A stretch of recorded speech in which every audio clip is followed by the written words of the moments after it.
I don't think he did have time enough to prove himself later on, because he died when he was thinking of doing many other things. And he didn't know how to leave his things. He was very worried about his work, about the studio, about his staff. That was his main. He had taken them under his shelter. He felt he was responsible for them. He kept saying the one thing, what will happen? What will happen to those people who depend on me?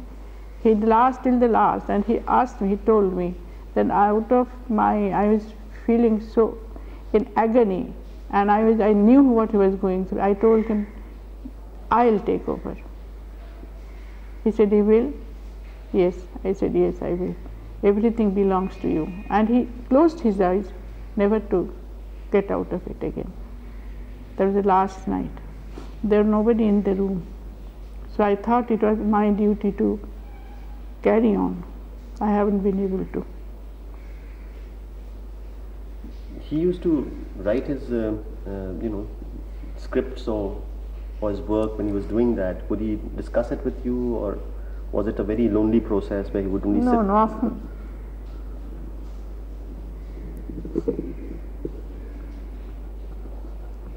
No, he had his colleagues with him who worked.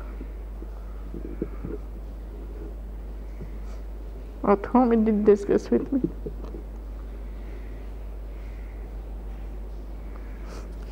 Please, take out the microphone. Naukri was again a very terrible tragedy.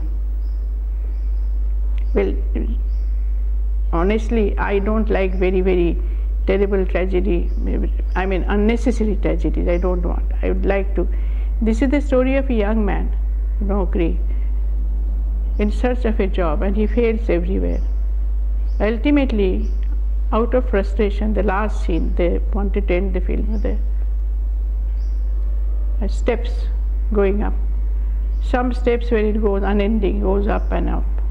And we see the Kishore Kumar. Ultimately, he can't do anything, can't get anything. He's totally frustrated, totally he's heartbroken, and his mind gets, affected. That's the idea behind. And he comes down the steps instead of going up, down, down, down, down, down. That means his life is ended there. Instead of showing him committing suicide, they wanted to convey the impression that there's no hope. I said, why do you have a hopeless film? What are you going to show the young people of our country who are striving for a job, who are taking everything, who are already frustrated? You want them to feel that this is the end? They can't do anything, they can't reach anywhere, and they have to go down, down, down to the end of their life. They don't have anything to look forward to. What is this? Don't you think you will feel more, make the younger generation, young boys, those hopeful boys, so miserable after seeing this film? Some of them may go and commit suicide. You want that to happen? Well, that was a terrible row with me, with all of them. And they said again it was a poetic end. I said, I don't believe in no kind of poetry. Again the same thing that ultimately they did change. So these are the few examples where I suppose I can't bear any pain, any sorrow, maybe that affects me badly. That is why I imposed. I don't know whether the other end would have been better. I couldn't say it because it was not done. But when you would work on a sort of a script or a book, were there any projects that he wanted to do which he asked your opinion and then abandoned because he thought that maybe the story didn't move him much? Or No, I don't think so. He knew what he wanted. Perhaps when he was convinced, but he did discuss with me, definitely did several times. I couldn't quote you about all the times that these two very major things that happened, and that he did change, that I am mentioning. What was his sort of working style, in the sense that when he was not making films or not writing, what would he do for relaxation? He hardly relaxed. No, I don't think he had any relaxation. His relaxation was his work. There he was happy. He wanted to be there, creating something, discussing things. He didn't have any, if you ask me, no particular hobby. He was fond of garden. Morning he would always go, getting up, he went into the garden, look after a plant. That was one thing. But he didn't have any other time. Even on Sundays he used to go to the studio to have lunch. There's no holiday for him, and coming back late means very late. It was a very, very special day if he ever turned up early in the evening, and I wanted to celebrate it, you know. I was so happy. But that didn't happen, very, very rarely. And he was away most of the time. He was on UPSC board, he was a jury, this committee member, chairman of the IMPA, and chairman again, he's chairman of the United,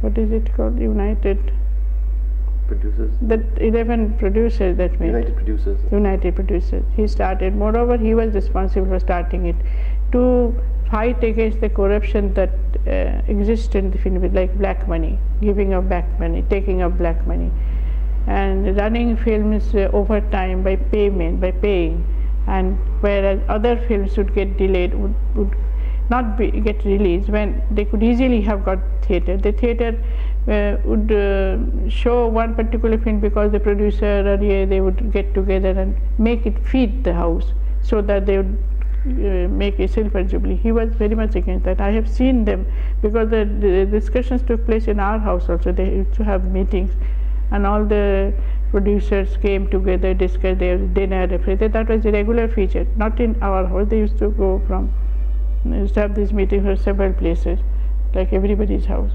So whenever there was some discussion, I would listen to part of it, and he was very cut up about the way some of the producers were behaving, in spite of being a member of this particular body which was created for the sake of wiping out certain evils from the film industry. They actually indulged in them on their own, and these films, United Producers films, were you always see, if you see any film, a United Producers film, that means that was there, it had some duty to perform. But on those films also, when my husband was very cut up about one of our members who ran his film, continued his film on this basis, and my husband says, if we start doing this, what are we going to tell others? If we are standing for something, we break all our decisions or vows or whatever we have decided to fight against. If we are responsible, we are acting in this way, then what example can we cite for others? There is no point.